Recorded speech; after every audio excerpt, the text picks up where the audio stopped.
আসসালামু আলাইকুম, আলহামদুলিল্লাহ ওয়াহদা ওয়াসসালাতু ওয়াসসালামু আলা মান লা নাবিয়্যা বা'দা।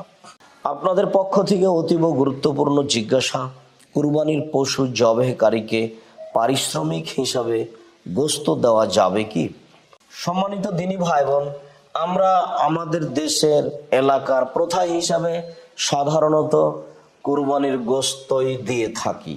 আর আমাদের এলাকায় যারা কুরবানির দিনে আর একজনের কিছু কাজের সহযোগিতা করে দেয়, সাধারণত তারা নিঃস্ব মানুষই হয় যারা কুরবানি দিতে পারে না।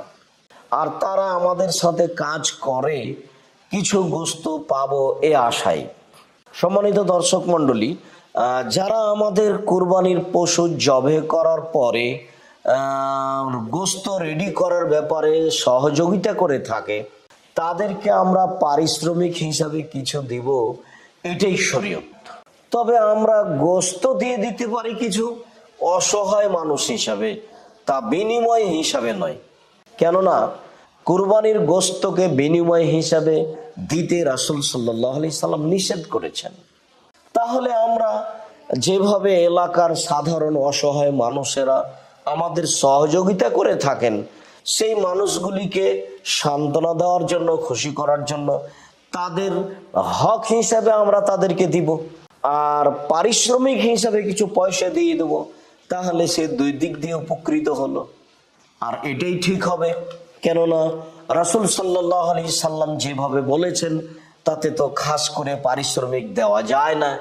আলী রাদিয়াল্লাহু তাআলা আনহু বলেন, রাসূল সাল্লাল্লাহু আলাইহি সাল্লাম আমাকে আদেশ করেছেন যে আমি কুরবানির পশুর উপরে দণ্ডায়মান উপস্থিত থাকব দেখাশোনার জন্য।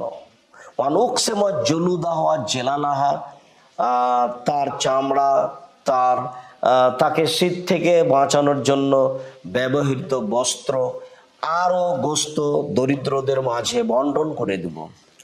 ওয়ালা উতিল জাযেরা মিনহা শায়ান, আর যারা আমাদের পশু রেডি করে দেয়, কুরবানির গোশত প্রস্তুত করে দেয়, তাকে আমরা পশু হতে গোশত হতে কিছুই দিব না। ওয়াকানা নাহনু নুতি মিন ইনদিনা, আলী রাদিয়াল্লাহু তাআলা আনহু বলেন, আমরা তাদেরকে নিজের পক্ষ থেকে পারিশ্রমিক দিয়ে দিতাম। বুখারী মুসলিম, ইরওয়াউল গালিল 1161 নম্বর হাদিস। সম্মানিত দিনী ভাই বোন, অত্র হাদিসে খুব ভালোভাবে প্রমাণ হয় যে আমরা যারা আমাদের গোশত প্রস্তুত করে দেয় তাদেরকে পারিশ্রমিক দিব, গোশত দিব না। তবে এলাকা ভিত্তিক দেখা যায় অনেক অসহায় মানুষই আমাদের কাজে সহযোগিতা করে থাকেন, তাকে আমরা হকদার হিসাবে কিছু গোশত দিয়ে দেব, আর পারিশ্রমিক হিসাবে আর পরিশ্রম করে হিসাবে আমরা কিছু পারিশ্রমিক দিয়ে দেব।